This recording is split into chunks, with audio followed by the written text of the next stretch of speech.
long-suffering, the vessels of wrath fitted to destruction, and that he might make known the riches of his glory on the vessels of mercy, which he had afore prepared unto glory.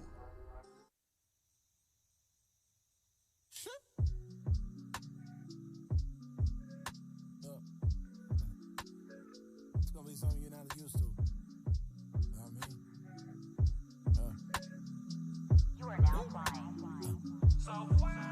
Allow me to reintroduce myself. There come around times when I lose myself, then I bruise myself. I can't relax, I'm losing breath. It's like I went ahead and swallowed blue pills to death. But goddamn, man, it's draining all my energy. I'm becoming like my enemies. The devil came and then he entered me. Gotta activate my energy. God, have to repent and then activate God. Fasting and praying, then activate God. Changing my ways, get counseling, studying, praying, applying, and oh my God, gotta convert, transform into my prime diverse.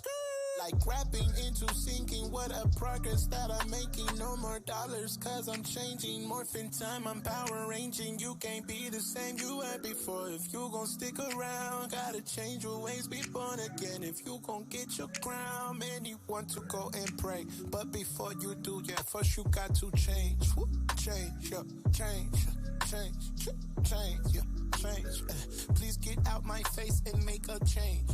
Change, change, yeah, change, change, change. Before you go pray, just make a change. Change, change, change, change. God don't hear your prayers unless you change. Change, change, change, change. Convert your soul and go make a. Whether win or lose, I can't look back, that's a sin or two. My mind in the about face feeling like Noah. Hoping I can plant me a seed or two. I got a seed to save, cause you can see the day is getting more wicked, what Ephesians say. Pray the most high, let me see the day. Better yet, even worthy to see a gate. Better than the bills that we see today. Staring at a mountain hill, hope I get this late. Knowing that I gotta kill all my childish ways. Life inside my mind is wicked way. Who gon' set the scorches on my thoughts? Give me discipline along the way.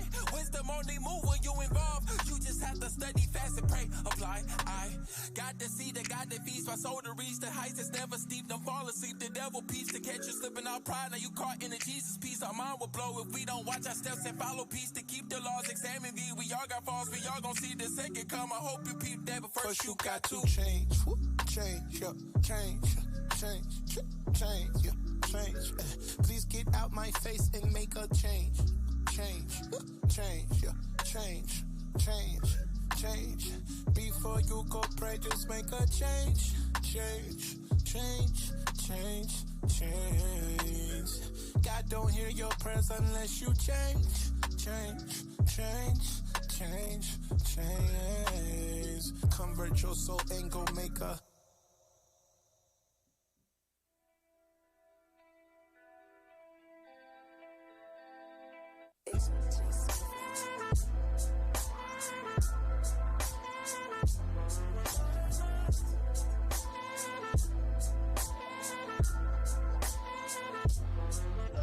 Condition for the battle and leaving them demons scattered and splattered against the ceiling while watching them heathens grieving. Receiving the recompense of millennium is your sentence. Erased from all existence. See them promise no repentance. But Satan that's got you cornered.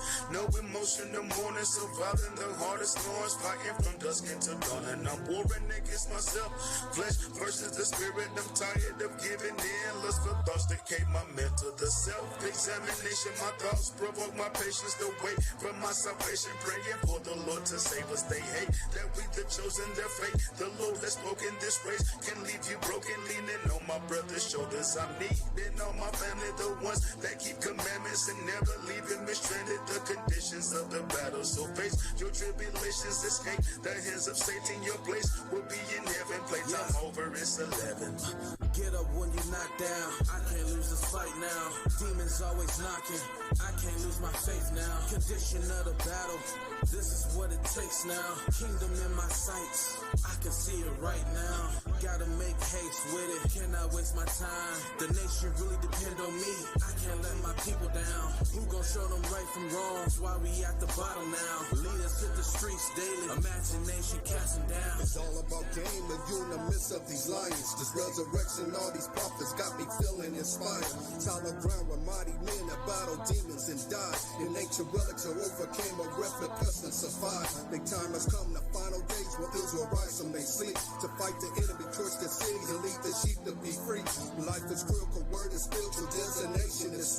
To cut you cold or lift your body like an ocean of ships. Kill the man, feed the spirit with living water in your soul. Crack your sword you made through the fire, so come out of the cold. Reload your chamber, increase the pressure. See destruction is real. Redeem your mind, the truth is strange.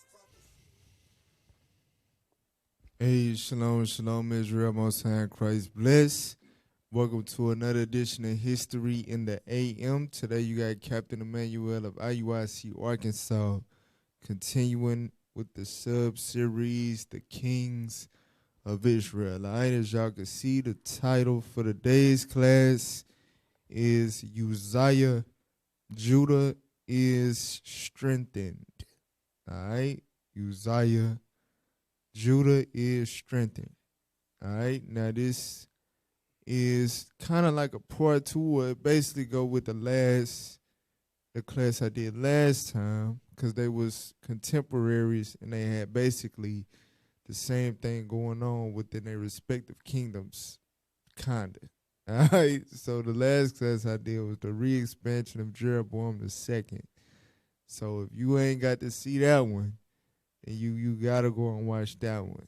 All right, you might need to take an energy drink because it is a lot of But this one is gonna be similar to that.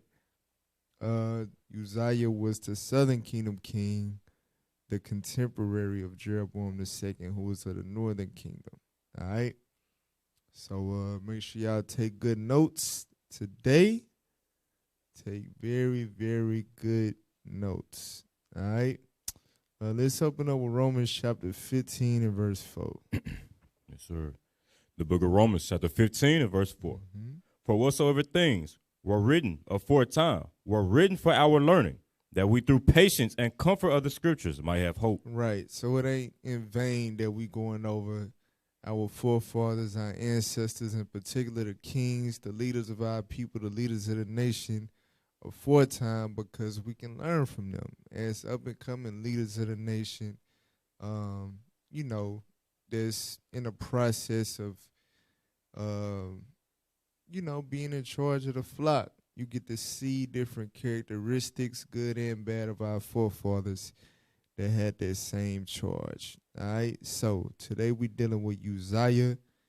We only dealing with Uzziah today. All right, Uzziah of the Southern Kingdom, he reigned from 792 BC to 740 BC, approximately. All right, some scholars got slightly different dates, but the one I'm going with, 792 BC to 740 BC. And Uzziah, his name means God is my strength. All right, so notice the title, Uzziah, Judah is strengthened, his name, and that's very, very important to take note of, because it's all spiritual. All right, his name means God is my strength. Now, in the scriptures, he do got another name. All right, let's get that in 2 Kings chapter 15 and verse 1. Start there. The book of 2 Kings chapter 15 and verse 1. In the 27th year of Jeroboam, king of Israel, began Azariah, son of Amaziah, king of Judah, to reign. 17 years old was he. They don't say 17. Oh, 16. All right. Verse 2. 16 years old was he when he began to reign, and he reigned 52 years in Jerusalem.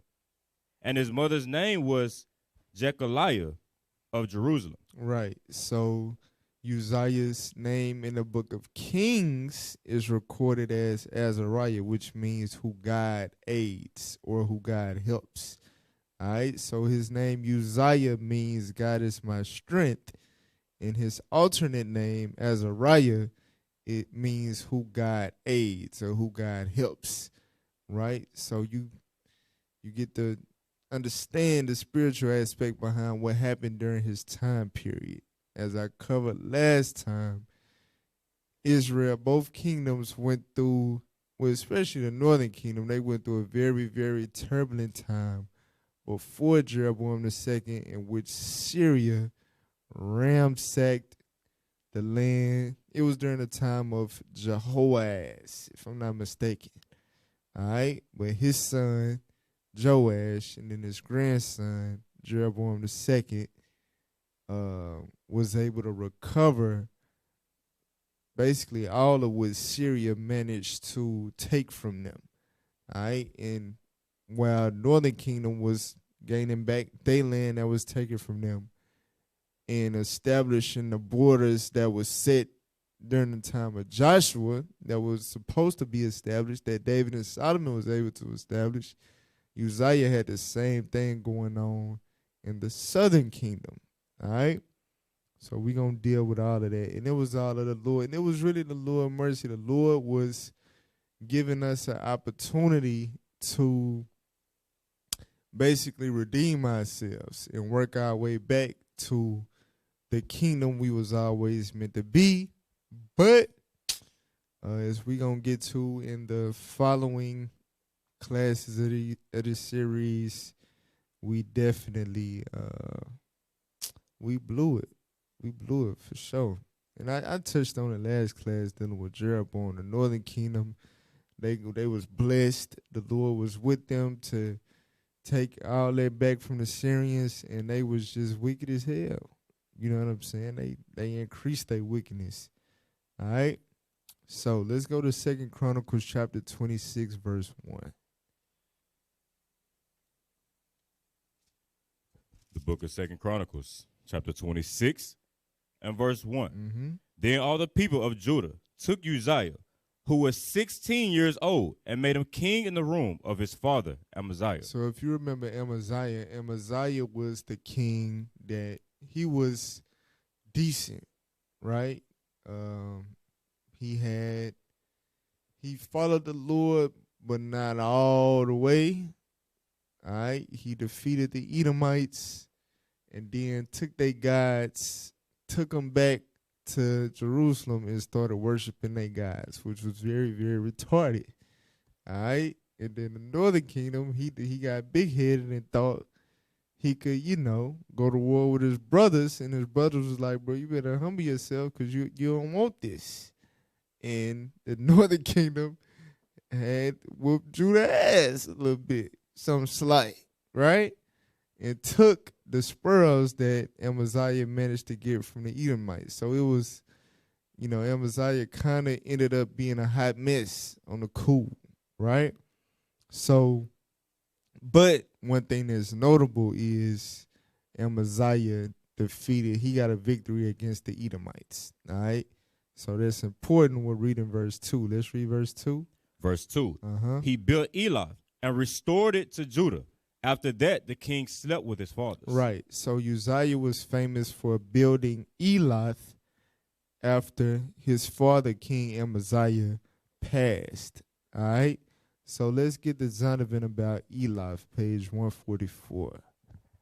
About Elath. Sure. Where we at? Read it when you get it. 144.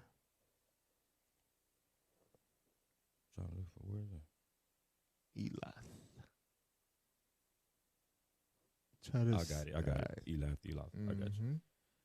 All right. It says a town situated at the head of the Gulf of Aqaba in Edom. It was located very near to the Ezion Gebar, Solomon's seaport. The Israelites passed by the area on their way to the promised land. All right. So it was in the southern border of Edom, all right, near Ezion Gebar, where Solomon had his navy of ships. Now go to 2 Chronicles 21 and verse 5. So why is it notable that Uzziah built Elath? If Solomon had established that land, right, to be a navy of ships, or that nearby land to be a navy of ships for him, how did it end up being that Uzziah had to rebuild it? Because his great-great-grandfather jacked it up. All right, 2 Chronicles 21, verse 5. The book of 2 Chronicles, chapter 21 and verse 5. Go ahead. Jehoram was 32 years old when he began to reign, and he reigned 8 years in Jerusalem. And he walked in the way of the kings of Israel, like as did the house of Ahab. So Jehoram was king of the southern kingdom, but he walked, meaning he behaved as a northern kingdom king, a wicked idolater. And it's going to expound on what? Go ahead. For he had the daughter of Ahab to wife. Right. So Jehoshaphat made an affinity with Ahab, and that affinity involved Jehoshaphat marrying his son, Jehoram, to Ahab's daughter, which was Athaliah or Athaliah, the daughter that he had with Jezebel. So Jehoram here married Jezebel's daughter, all right, which explains what contributed to his wickedness. All right, go ahead. And he wrought that which was evil in the eyes of the Lord.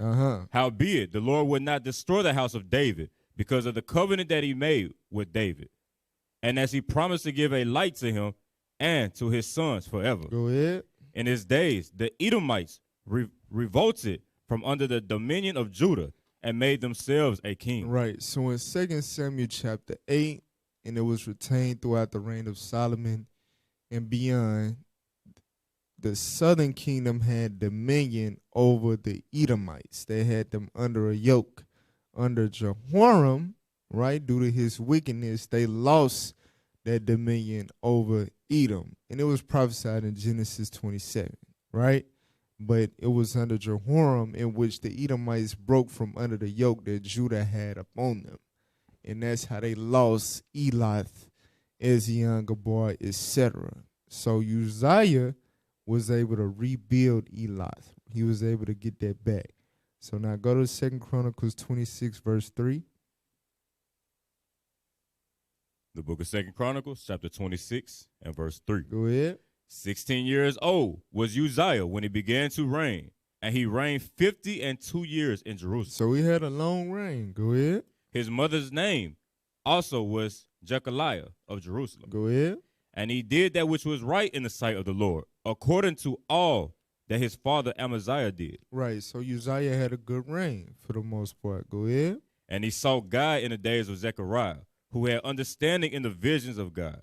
And as long as he sought the Lord, God made him to prosper. Right, so very similar to, what king was that? Was it Amaziah?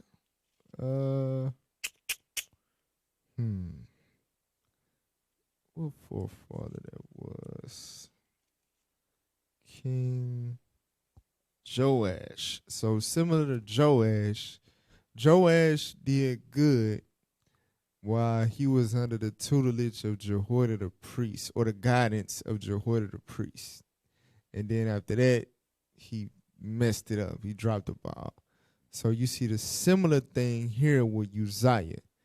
Uzziah did very well when he consulted with Zechariah. Now this Zechariah is a different Zechariah than the one that was put to death in 2 Chronicles 24, and also the Zechariah, the author of the book of Zechariah, which was during the Persian captivity, which was later. Zechariah was an extremely common name for the Israelites. All right. So, matter of fact, let's get that in Who's Who in the Bible, page 386, number 17. All right, this is the Zechariah that we're reading about right here. Read that. Page 386, Zechariah. You said which part? Number 17. Number 17. A prophet consulted by Uzziah, king of Judah, who instructed the king how to serve God faithfully. Right. So Zechariah was who the king consulted with, and he was able to give him the proper consultation how to serve God faithfully. I get that real quick in 1 Chronicles 13, verse 1. All the wise kings, you understand, throughout history, and especially our history, consulted with wise men, spiritual men. All right, let's look at King David real quick. Read that. The book of 1 Chronicles, chapter 13 and verse 1. Go ahead. And David consulted with the captains of thousands and hundreds, and with every leader. With what? And with every leader. So David, even though he was spiritual, he was a prophet, the Lord was dealing with him, etc., etc., he was not a man that was above counsel. You understand? He consulted with every leader, every mighty man. You understand? He had a retinue, he had a staff, he had a council of men, mighty men that he counseled with, that he consulted with. All right, that's what wise men always did. Get that in Proverbs chapter 24. Proverbs 24 and verse 5. All right. The book of Proverbs, chapter 24 and verse 5. Go ahead. A wise man is strong. Yea, a man of knowledge increaseth strength. So remember, Uzziah means God is my strength, right? So Proverbs says a wise man is strong, a man of knowledge increaseth strength. Watch this, verse 6. Verse 6. Uh-huh. For by wise counsel thou shalt make thy war. So by wise counsel. So we just read that Uzziah had a wise counselor, Zechariah, right? So by wise counsel shall you make your war. Go ahead. And in multitude of counselors there is safety. Now notice in this verse, and we in the vein of Uzziah, right? Counseling with Zechariah. It says, by wise counsel shalt thou make thy war. So go back to 2 Chronicles 26 and read verse 6. Watch this. 2 Chronicles chapter 26 and verse 6. Come on. And he went forth and warred against the Philistines. Y'all see that? So in verse 5 is telling you he counseled with Zechariah.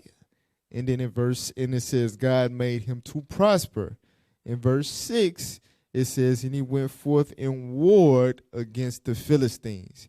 So in the last class, we showed how, because Jehoaz prayed during the oppression of Syria, God heard it and decided to answer his prayer through his lineage in the generations after him, through Jehoash and Jeroboam II, right, for the sake of answering his prayer. So here in 2 Chronicles, now that led to Jeroboam II going on a very, very successful conquest of regaining the land, the territory that Syria had taken from them, and beyond that. So the Lord had the same agenda at this time with the southern kingdom. So land that was intended for us, that the Lord declared belonged to us since leaving Egypt, Uzziah is starting to go and conquer those lands. God is with him to do that, right? God is making him to prosper, and he's making his war based on the wise counsel of a godly, spiritual man, Zechariah. So read verse 6 again. Verse 6. Uh-huh. And he went forth and warred against the Philistines and brake down the wall of Gath. So he broke down the wall of Gath. Go ahead. And the wall of Jabneh. Uh-huh. And the wall of Ashdod. Go ahead. And built cities about Ashdod. He built cities around Ashdod. Go ahead. And among the Philistines. And among the Philistines. So Uzziah is going into the territory of the Philistines, or Palestine, right? And gaining control of the territory that the Lord ordained for us aforetime. Now, real quick, give me the map. Yeah, give me that map real quick. All right, so we did this a lot in the last class. We ain't going to do it so much this class, but as you can see, zoom in to where it say Judah at the bottom. All right, scroll down. All right, so when you look at circle Gath, you see Gath with the star? To the left, land of the Philistines. All right, and then you see Ashdod to the left of that. So that whole region right there, Uzziah is taking that whole region over from Gath, which would be like basically the border between Palestine and Judah. He taking that over all the way to where you see Ashdod on the coast. All right? So Uzziah is taking all of that over. And notice Libnah too right there. All right, now watch this. Go back. Matter of fact, go to 2 Chronicles 21, verse 10. So I'm going to show y'all something real quick. Now, this going back to Jehoram, right, who basically cost us, through his wickedness, cost us, territory that we had gained during the time of David and Solomon. So read that. The book of 2 Chronicles, chapter 21 and verse 10. Uh-huh. So the Edomites revolted from under the hand of Judah until this day. Which goes back to why Uzziah had to go and rebuild Elath, right? Because that revolt took place under Jehoram. We lost that. Go ahead. The same time also did Libnah revolt from under his hand, because he had forsaken the Lord God of his fathers. So not only did Edom revolt against Jehoram down south, but the Philistines revolted against Jehoram as well. Pull the map back up one more time. Libnah is right there at the border between Palestine or the Philistines and Judah. All right? So now go back. Go to Joshua 13 real quick. Joshua 13 and verse 2. So we're just going to establish that this land that Uzziah is not pulling some Edomite stuff. I just want to go and conquer other people's stuff. This is, God said this to our forefathers, all right, that this land belonged to us. Joshua 13 verse 2. Yes, sir. The book of Joshua, chapter 13 and verse 2. Go ahead. This is the land that yet remaineth, all the borders of the Philistines, and all Geshuru. Right, so all the borders of the Philistines. Go ahead. From Sihor, which is before Egypt, even unto the borders of Ekron, northward, which is counted to the Canaanites. Come on. 5 lords of the Philistines, the Gazathites. So Gaza, go ahead. And the Ashdodites. And that's Ashdod. Read. And the, Ashkelonites. And the Gittites. Gittites. And the Ekronites. Also, the Avites. Right, so all of that belonged to us. So Uzziah was only doing what the Lord was leading him. You understand? Getting a land that was ordained to our forefathers from the time of leaving Egypt. All right, so now go to 2 Chronicles 26. Let's read on to verse 7. All right. The book of 2 Chronicles, chapter 26 and verse 7. And God helped him against the Philistines. Right. God helped him against the Philistines. Read. And against the Arabians. And that goes back to his other name, Azariah, which is who God aids or who God helps. You understand? So God is strengthening him to expand Judah, and God is helping him. You understand? Giving him the power to overcome his enemies, the Edomites, the Philistines, and more. Go ahead. And against the Arabians. Against the Arabians who are also south of the border. Go ahead. That dwelt in Gerbaal. And the Mehunims. Right. So the Arabians dwelt in Gerbaal and the Mehunims. Go ahead. And the Ammonites gave gifts to Uzziah. Right, and the Ammonites was also a nation who Uzziah was able to defeat, and we're going to get to that in a second. It don't necessarily tell you that he defeated them, but it is telling you because he put them in subjection to give gifts. That's tribute. All right, go ahead. And his name spread abroad, even to the entering in of Egypt. Even to the what? The entering in of Egypt. Even to the entering in of Egypt. So if y'all remember last class, all right, this goes back to what the Lord was doing at this time. All right, Jeroboam II and Uzziah of the southern kingdom, he was reestablishing Israel's borders to the extent of what it was under during the time of David and Solomon. All right, but we're gonna further get to that. You understand? But finish that verse. For he strengthened himself exceedingly. All right, now give me the reign of Uzziah. Give me that map real quick. So, I don't know if y'all able to remember some of the names of the cities that we read, but put that on the screen. All right, zoom in. Give me the bottom real quick. Scroll down to the bottom. All right, so you see that where it say Arabs, that's Gerbael that we read in verse 7.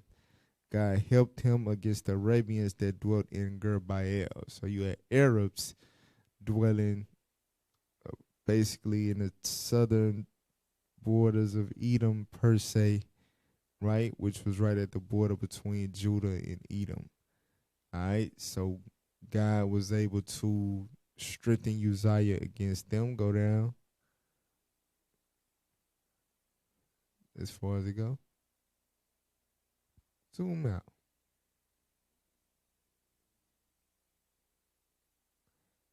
All right, you show? Scroll down a little bit. Hey, yeah, I know I ain't tripping. So, yeah, you must can't zoom in to the very bottom, huh? So, the very bottom, you see Elath that we read in verse 2. All right.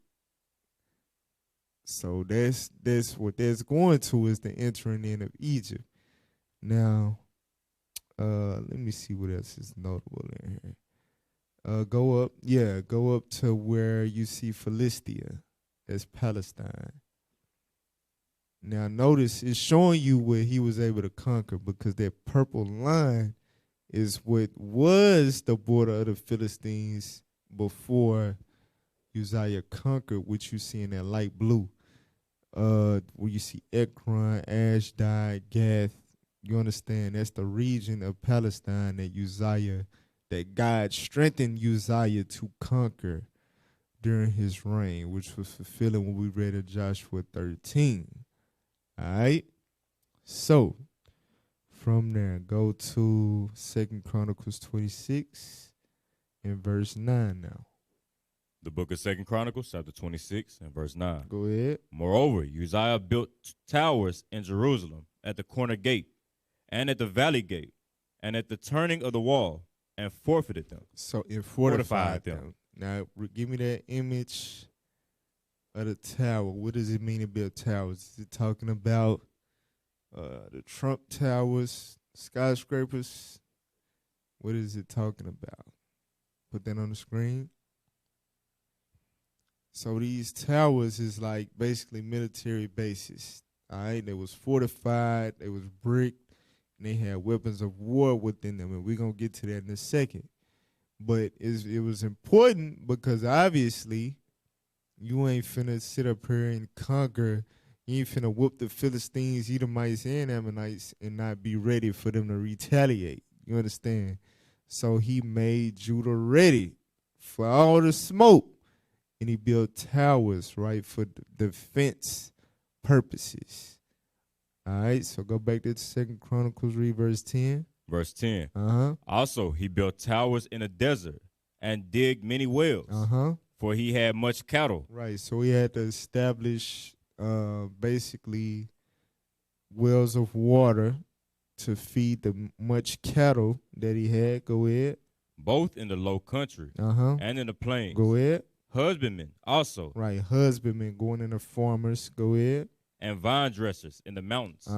And in Carmel, for he loved husbandry. Hey, do me a favor real quick. Pull that map back up, because I'm going to just make a little quick point concerning, because it say in Carmel or Carmel. Pull the map back up. So zoom in to Israel, going into the northern kingdom.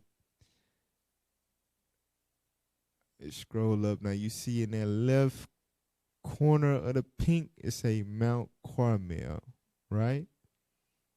Yep. So obviously that's in Samaria. That's northern kingdom territory.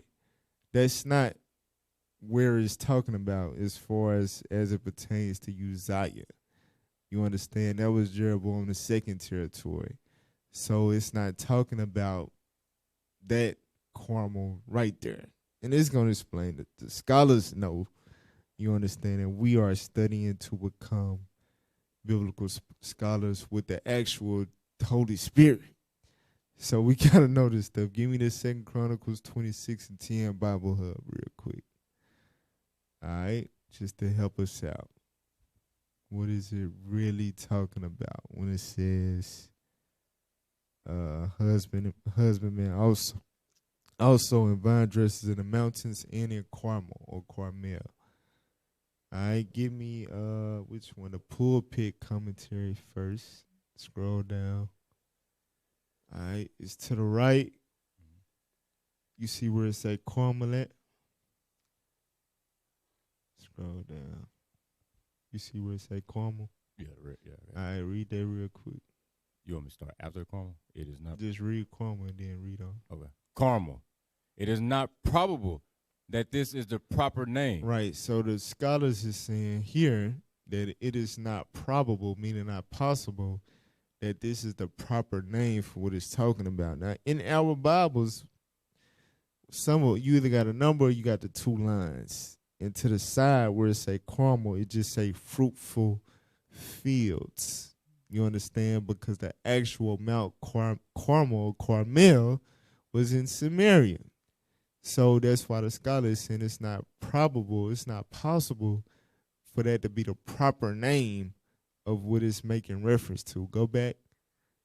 Keep reading. The translation of Carmel is fertile field. Which is why it got that mark or that note in our Bibles. Go ahead. As a proper name, it occurs about 20 times. And when it says a proper name, it's talking about the actual geographical location in Samaria. All right, scroll down. And as not.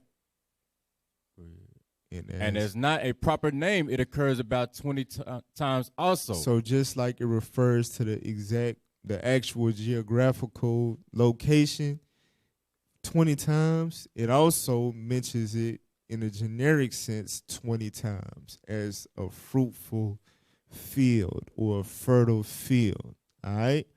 So now give me the Barnes Notes commentary.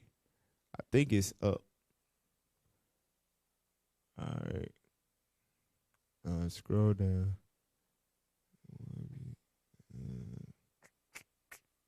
There we go. All right. Scroll down. In the mountains. Yep. Read that. In the mountains and in Carmel, these terms describe Judea proper. Mm-hmm. The hilly tract between the low, maritime plain on the one side and the wilderness and Jordan Valley on the other.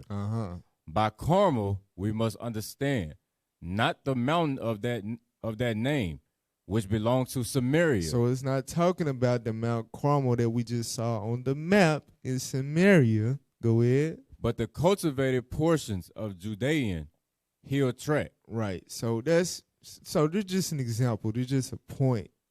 And this is why Bishop, the leadership in general, encourage us to, utilize different study tools like Who's Who in the Bible, the Zondervan, and etc. Because you might read something or read a word and you get to trying to put precepts together and make a whole breakdown, but it's just using the same name for something totally different. You understand? So you gotta be careful. All right, in your studies. So now go back to 2 Chronicles 26. The book of 2 Chronicles, chapter 26 and verse 11. So what it's saying here is you see basically some blessings of Deuteronomy 28 happening during his time as God is helping them. God is strengthening Judah. He's making the land fruitful, causing many fruitful fields, an increase of cattle. That's why he had to dig wells to nourish all the cattle because the Lord is blessing Judah, right? So now read verse 11. Verse 11. Moreover, Uzziah had an host of fighting men that went out to war by bands, according to the number of their account by the hand of Jael, the scribe, and Mahasiah, the ruler under the hand of Hananiah, one of the king's captains. Right, so Hananiah was a general at that time, and he organized a hell of a military during Uzziah's reign. Watch this. The whole number of the chief of the fathers of the mighty men of valor were 2,600. Uh-huh. And under their hand was an army, 300,000 and 7,500, that made war with mighty power to help the king against the enemy. Right. So we had a real military, y'all. We had a real army. It said they helped the king with mighty power. So we was a force to be reckoned with. Obviously, we whooping the Philistines, the Edomites, and the Ammonites. We got Ammon under tribute. You understand? So our army was no joke. All right, go ahead. Verse 14, and Uzziah prepared for them throughout all the host shields and spears and helmets and habergeons and bows and slings to cast stones. Right, so he developed a vast armory. You understand? A lot of armor and ammo and basically upgrades in war technology. All right? It's a development of a military, Uzziah, because, and we're going to read it, but it's because that's a part of expansion and things of that nature. You going and conquering lands that other people was inhabiting, you're going to have enemies, all right? So you got to be wise and prepare yourself for things such as retaliation. You got to build your strong military, all right? So folks to think twice about trying to get it back in blood. All right? So now where we at? We verse 15. Verse 15. And he made in Jerusalem engines invented by cunning men. Go ahead. To be on the towers and upon the bulwarks, to shoot arrows and great stones withal. Come on. And his name spread far abroad, for he was marvelously helped till he was strong. Right. So the Lord helped him marvelously. And he got a name, you understand, throughout the earth at this time. So pull up the image real quick just to show. It said he invented cunning, where he had engines invented by cunning men. All right. So there's just a little image right here, just showing a web. Now, if you watched, I want to say Game of Thrones, right? You will see this weapon come into play, like the battle, for example, the different little battles or whatever. They would shoot big ass boulders from like the wall when they was defending themselves against the damn, what them things was called, the White Walkers.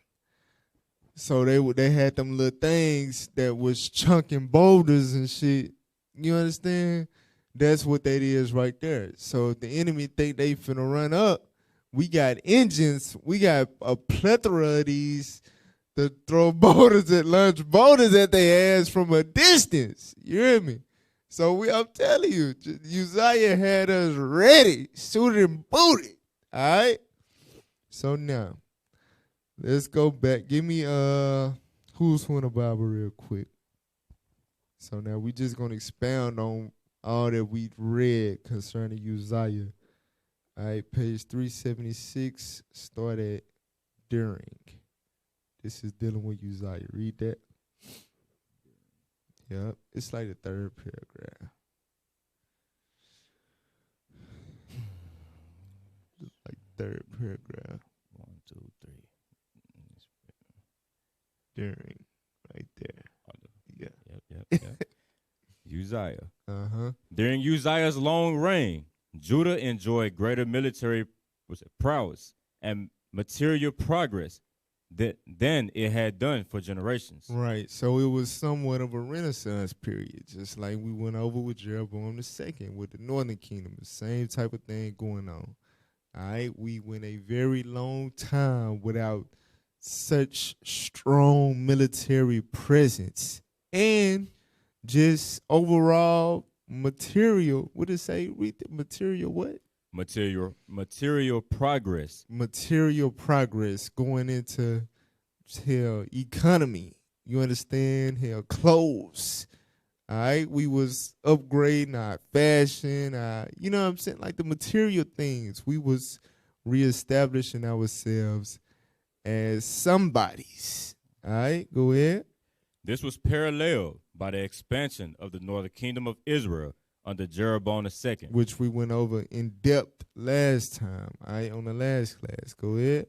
At the peak of his period, in the middle of the 8th century BC, the two Hebrew states together controlled an area roughly corresponding to that of the King David's empire of over 2 centuries earlier. All right, read that last sentence one more time.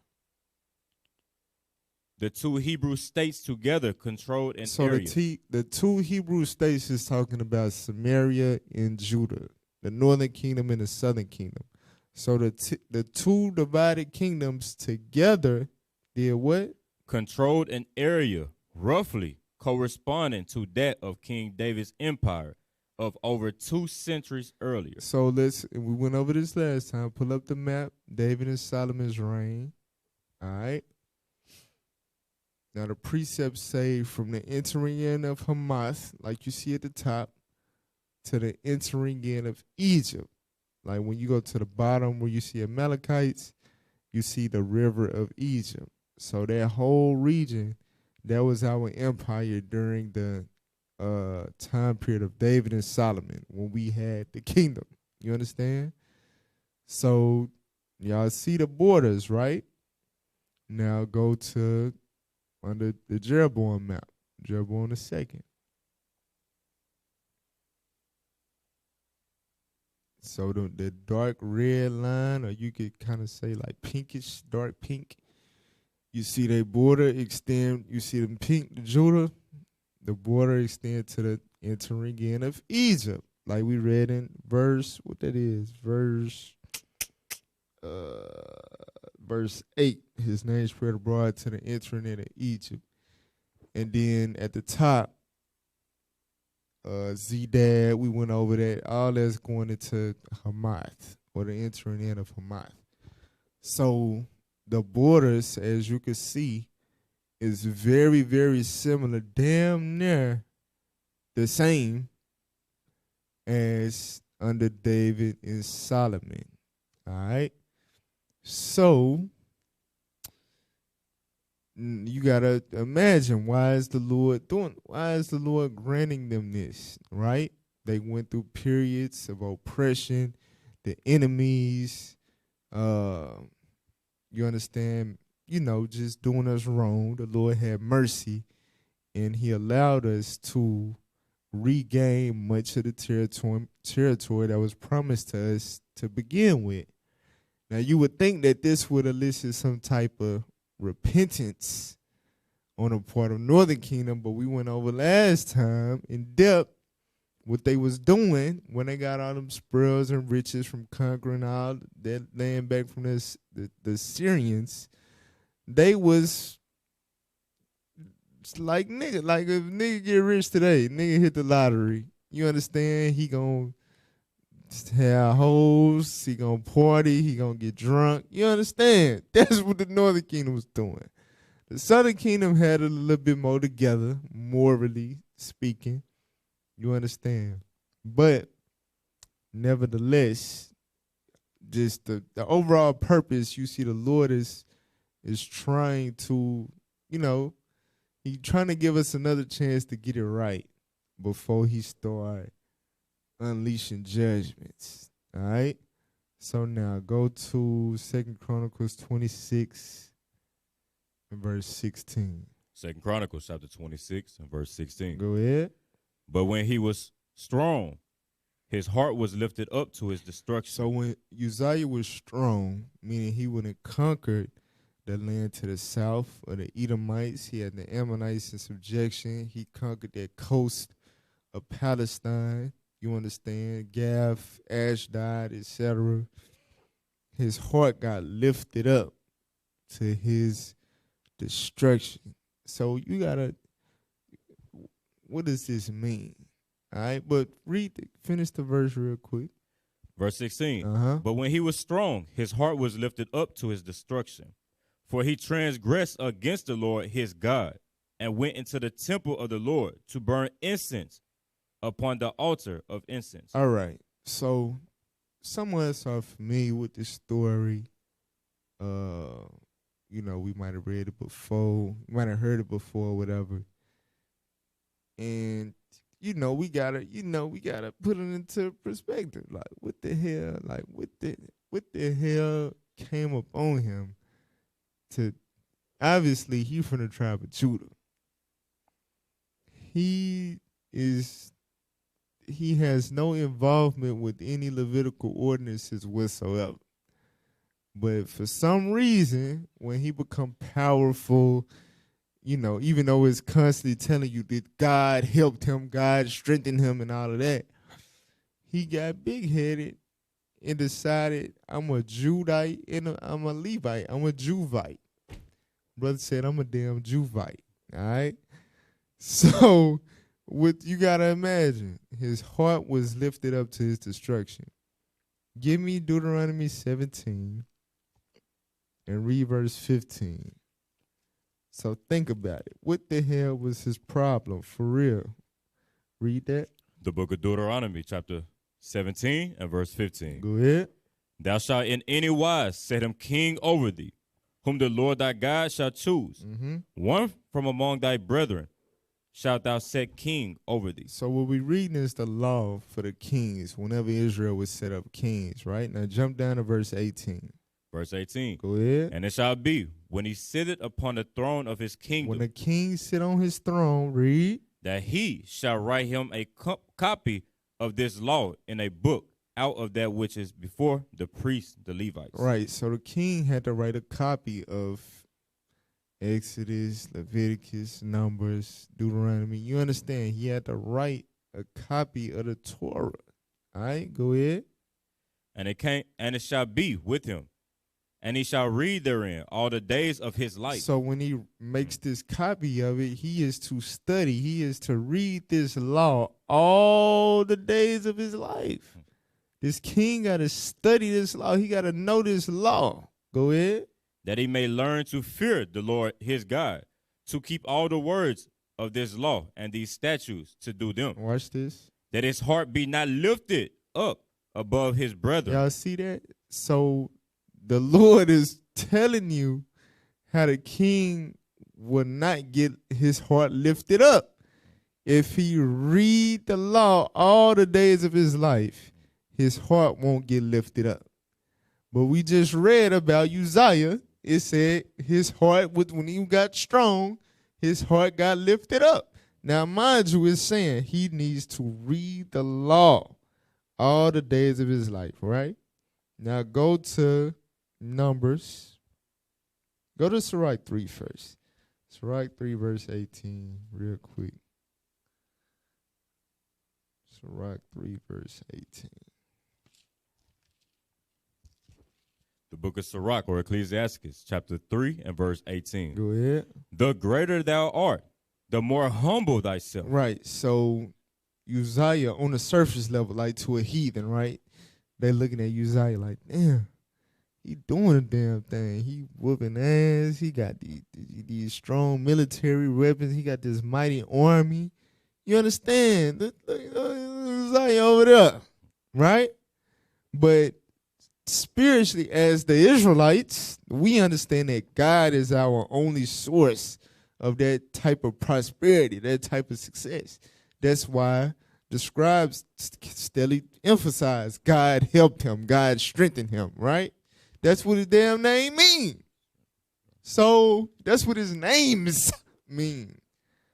So he became great, but it was not because of him. You understand? It was the will of the Lord. So just like for all of us, when we start to get promoted or start doing mighty works in Israel, the Lord is using us to do that. We got to remember the Lord is using us to do X, Y, Z. Just because you get all this recognition and people steadily saying your name and admiring you and blah, blah, it's all praises to the Most High. The greater you are, the more you humble yourself. Like, damn, I'm really not worthy for that. I don't know why the Lord doing this, but all praises to the Lord. I'm going to make sure I stay humble so he can keep using me how he using me. You understand? That's the formula as you continue to become greater in His truth. So the greater thou art, the more humble thyself. Go ahead. And thou shalt find favor before the Lord. That's how you find favor before the Lord. But Uzziah obviously didn't follow the steps. And in Deuteronomy 17, and line it up, it make it plain for the kings. Listen, this is how you retain humility. Read the law all the days of your life. It's going to keep you humble. Because guess what? Even as a king, you had a certain jurisdiction that you had no power over. Get that real quick in Numbers 16, verse 40. Numbers chapter 16 and verse 40. So remember, it said his heart was lifted up. And with his heart being lifted up, he decided to go and do incense in the house of the Lord. Watch this. Read that. The book of Numbers, chapter 16, and verse 40. Go ahead. To be a memorial unto the children of Israel, that no stranger, which is not of the seed of Aaron. Right, meaning no Israelite that's not of the priestly lineage of Aaron. Go ahead. Come near to offer incense before the Lord, that he be not as Korah and as his company, as the Lord said unto him by the hand of Moses. Right. So if you not of the seed of Aaron, you ain't got no business coming to offer incense before the Lord. Or your ass will end up like Korah and his company. What happened to them? They got their ass swallowed up. You understand? Literally. So the Lord made it plain. This is what you don't do. It don't matter who the hell you is. All right? If you not of the seed of Aaron, do not come to offer incense before the Lord. All right? But obviously, Uzziah, he wasn't reading that. He wouldn't letting that seep into his spirit. You understand? Go back to 2 Chronicles 26. Sure. Read verse 17. The book of 2 Chronicles, chapter 26, and verse 17. Uh-huh. And Azariah, the priest, went in after him, and with him 80 priests of the Lord that were valiant men. Right. So the priests, they weren't no weak man be pimped. The priest was with, you know what I'm saying? They was with the two. They was valiant men. You understand? You had to be a valiant man to protect the house of the Lord. All right? So the high priest Azariah and 80 of his fellow priests went in after Uzziah to stop him, to reprimand him. Go ahead. Verse 18. And they withstood Uzziah the king, and said unto him, It appertaineth not unto thee, Uzziah, to burn incense unto the Lord, but to the priests, the sons of Aaron, that are consecrated to burn incense. So they corrected him. They admonishing him like, hey, this ain't your office, bruh. Dear king, you understand it? This is beyond your jurisdiction. All right, go ahead. But to the priests, the son of Aaron, that are consecrated to burn incense, go out of the sanctuary. So they just telling him, go out. Just get the hell up out of here. Go ahead. For thou hast trespassed, neither shall it be for thine honor from the Lord God. So let's see what he trespassed. Go to Numbers 18. So we just read it in number 16, but we're just going to get another law, precept upon precept, saying the same thing. Numbers 18, verse 6. The book of Numbers, chapter 18, and verse 6. Go ahead. And I, behold, I have taken your brethren, the Levites, from among the children of Israel. To you they are given as a gift for the Lord, to do the service of the tabernacle of the congregation. Watch this. Therefore, thou and thy sons with thee shall keep your priest's office for everything of the altar and within the veil, and ye shall serve.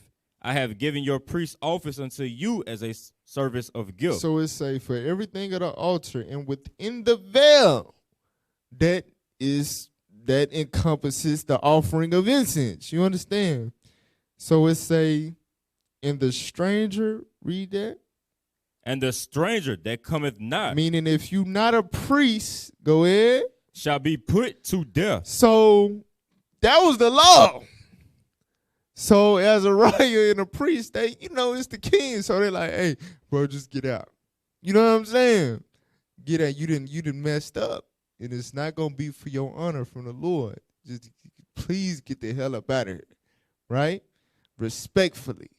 So go back to 2 Chronicles 26, verse 19. 2 Chronicles chapter 26 and verse 19. Uh-huh. Then Uzziah was wroth. Was what? Was wroth. So instead of him catching himself like, oh, yeah, the law do say I'm tweaking, right? Uzziah got mad. He got pissed that these brothers had the nerve to correct him. Now, put it into perspective. Uzziah, he done put belt to the Philistines, the Edomites, the Ammonites, the Arabians, and Gurbael. You understand? Multiple nations he done ran through. He done established Judah as a damn economic power again. You understand? He think he got it going on. Who the hell is you? All y'all do is the sacrifices and all that. Who the hell is you to tell me where I can and can't go? You understand? He full of himself. So he is upset that these men of lower degree than him have the nerve to resist him, you understand, from doing what he wants to do. So instead of being humble and recognizing the law that he is in violation of and repenting, he is pissed. All right, go ahead. Then Uzziah was wroth and had a censer in his hand. So while he mad, he got the censer in his hand. Go ahead. To burn incense. So you got to imagine, he mad. What is the scripture telling you? He mad with a censer in his hand. He ready to swing. He ready to set fire to the high priest of the Lord. You understand? He ready to set fire to the holy priest of God. He going to hell off. Go ahead. And while he was wroth with the priest, and while he was turned up, while he was 38 hot, read. The leprosy even rose up in his forehead. The Lord had to go and smite him right there. The leprosy started to break out right in his damn forehead. Go ahead. Before the priest in the house of the Lord, from beside the incense altar. Right. So watch this. Go to Proverbs 14. Proverbs 14 and verse 17. For real, that's why, hey, I'm telling you, and this a cutter for me. You understand? If you somebody that has dealt with what they call a temper, right? All it take is one act, one damn instance of you acting in that temper. You can ruin your whole damn life. You understand? For real, you got to be if that's your problem, that's the spirit that you dealt with in the world, you coming to this truth, you really got to get your spot on to overcome that.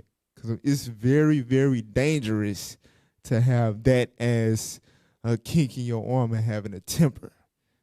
Uzziah, he acted out of his temper one time, and it cost him a lifetime. All right, read that real quick. The book of Proverbs, chapter 14 and verse 17. Go ahead. He that is soon angry. Him that is quick-tempered, read. Dealeth foolishly. Dealeth what? Dealeth foolishly. Gonna do something stupid. You got to think looking back. You understand? Like, you can only imagine, like, him just thinking back to that instance. Like, what the hell was I thinking? What the, like, I can't believe I did that. You understand? But that's what happened when you act out of your quick temper. Read it again. He that is soon angry dealeth foolishly. Gonna do something real stupid. Go ahead. And a man of wicked devices is hated. And the people gonna turn against you. Go to Sirach 10, verse 21. You're gonna lose the love of the people. Watch this. The book of Sirach, chapter 10 and verse 21. Go ahead. The fear of the Lord goeth before the obtaining of authority. Right. So in order for you to obtain authority, you had to fear the Lord. You understand? Like you said, Uzziah started out. He was good. He was a good king. He feared the Lord. Right? Watch this. But roughness and pride is the losing thereof. Now, roughness is holding a damn censer in your hand like you finna do something to the priest. You understand? And pride. Remember, his heart was lifted up. You couldn't tell him nothing. God said that's how you lose your authority that he gave you. Read verse 13. Sir. Verse 13. Uh-huh. For pride is the beginning of sin, Read. and he that hath it shall pour out abomination. Right, like threatening the priest, and they while you in violation of the law pertaining to the priest. Go ahead. And therefore the Lord brought up on them strange calamities and overthrew them utterly. So for your pride, the Lord will bring upon you strange calamities. A random ass leprosy breakout is a strange calamity. You understand? That's a reward for pride. So go back to 2 Chronicles 26, read verse 20. 2 Chronicles chapter 26 and verse 20. Go ahead. And Azariah, the chief priest, and all the priests looked upon him, and behold, he was leprous in his forehead. So everybody stop. They're like, oh, shit. I'm telling you, this is a faith builder right here. You know what I'm saying? They're like, see, you know, because in their mind, they're like, damn, this nigga going off. And right there, the Lord intervened, and you just start to see the leprosy break out in his forehead. Go ahead. And they thrust him out from thence. Yea, himself hasted also to go out, because the Lord has smitten him. So the damn confrontation, all that was de-escalated. It's the leprosy started breaking out. They're like, oh, get your ass out of here. He like, oh, he getting up out of there his damn self. You understand? Because he breaking out with a severe uncleanness in the midst of the temple. Watch this. What verse we at? 21. All right, read 21. Verse 21. Uh-huh. And Uzziah the king was a leper unto the day of his death. Damn. Go ahead. And it didn't go away. That leprosy remained with him to the day of his death. Go ahead. And dwelt in a several house, being a leper. Right. So several meaning cut off. So he couldn't dwell in the king's palace. You understand? He couldn't sit in the throne room. He had to be on quarantine, permanent quarantine for the rest of his life. For real, that's what it's saying. Read on. For he was cut off from the house of the Lord. Damn. Go ahead. And Jotham, his son, was over the king's house, judging the people of the land. Right. So Uzziah was still the king in name. And, you know, he was probably still calling shots from his quarantine house. But he can no longer sit on the throne. You understand? He can no longer be in the king's room. So he was deposed from his throne because of his pride. All right?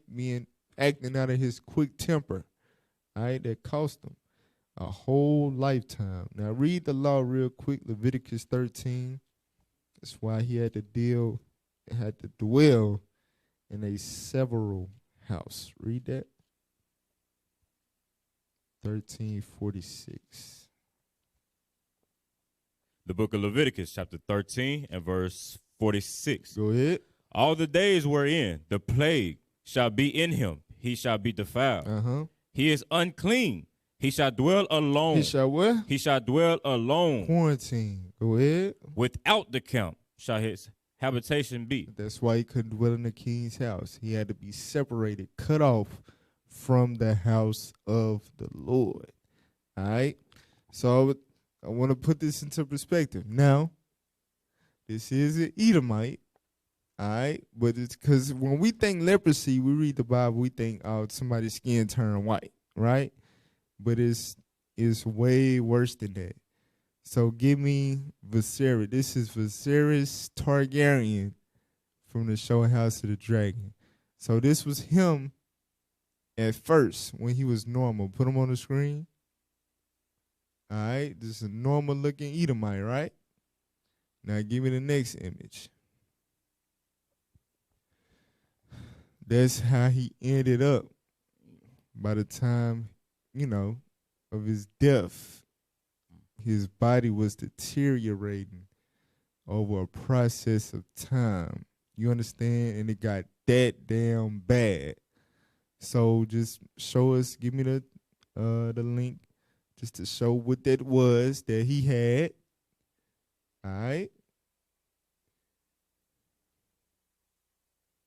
Pull that up real quick.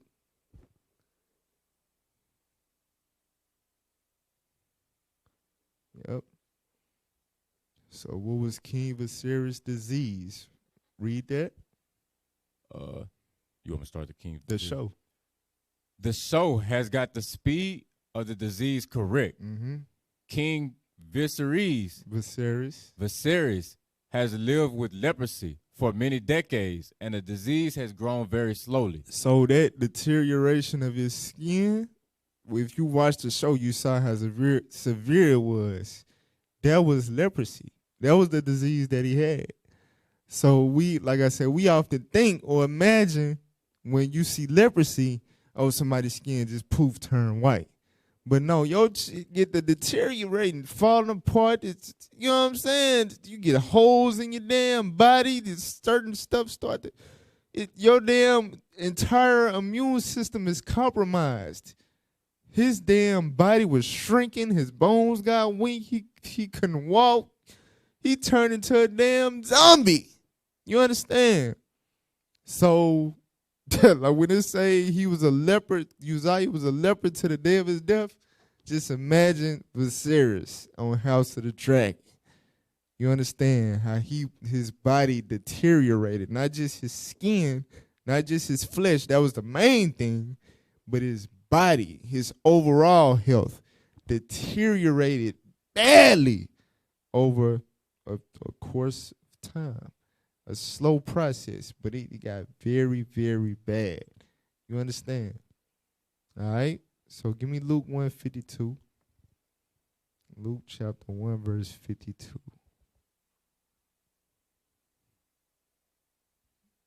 Read that. The book of Luke, chapter 1, and verse 52. Mm-hmm. He hath put down the mighty from their seats and exalted them of low degree. So it say the Lord put down the mighty from their seats. Uzziah was a mighty king. You understand? He had a lot of mighty works. His name means God strengthens. You understand? And God strengthened him to strengthen the kingdom of Judah through his might. You understand? But guess what? He got put down from his seat for his roughness and pride. You understand? And his son had to sit in his seat while he was still alive, suffering from leprosy. You understand? So that's a lesson that we can get out of our forefather, King Uzziah. You know what I'm saying? He was in the spirit. The Lord was using him. All right? He did many mighty works for the people. He established a strong military force, strong military advances, and military technology, and etc. He got a name all the way to the entering in of Eden. He established the Judah borders as it was during the time of David and Solomon. But he got full of himself because he went studying like he was supposed to. You understand? And one slip up, you at the spirit, you forget the law, you acting in your quick temper, your anger, whatever. I'm telling you, it costs you a lifetime of suffering. All right? So we got to be very, very mindful. All right? But all praise to the Most High, Lord's willing. Y'all got something out of that. Uzziah, Judah is strengthened. Lord's willing, we'll be back tomorrow with more history in AM in the Kings of Israel series. All right? Shalom, Most High, Christ bless. Zay, can you turn that up a little bit?